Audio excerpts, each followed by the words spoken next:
on rit.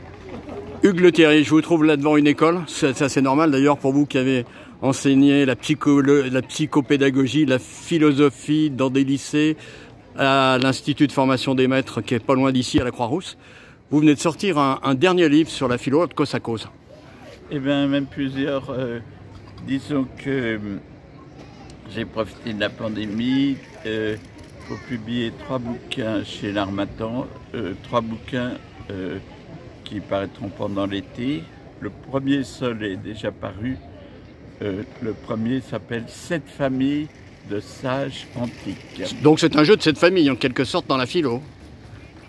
Ça pourrait déboucher sur un jeu de 7 familles, sinon il y a 7 chapitres correspondant à 7 familles. Y compris un chapitre sur les femmes, qui souvent se réclamaient de Pythagore. Alors on visite quoi? Les cyniques, les sceptiques?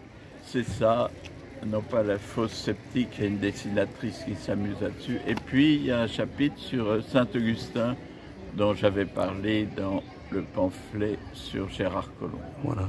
Alors ça c'est le premier livre. Il y en a un deuxième qui vous tient aussi bien à cœur parce que ça a un rapport avec les vacances d'été. Ça se passe dans un camping. C'est ça.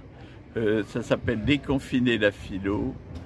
C'est comment ne pas bronzer idiot et comment, y compris sur la plage et sous la tente, eh bien, étudier des gens aussi sérieux, par exemple que Diogène le cynique, qui correspond un peu à un idéal de certains des campeurs du domaine appelé l'espace des possibles qui se trouve dans les Charentes-Maritimes. À Méché au bord de l'Atlantique. Puis alors le dernier qui va paraître, c'est sur Empédocle. Voilà, Empédocle, alors cette fois, c'est non pas comme cette famille penseur antique après Socrate, mais au contraire c'est avant Socrate. Et il a découvert la distinction des quatre éléments qui forment l'univers, l'eau, le feu, la terre et l'air.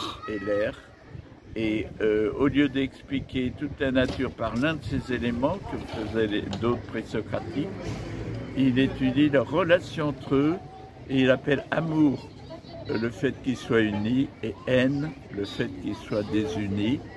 Et d'après la légende, il se serait jeté dans l'Etna et l'Etna aurait renvoyé une de ses sandales qui était en airain.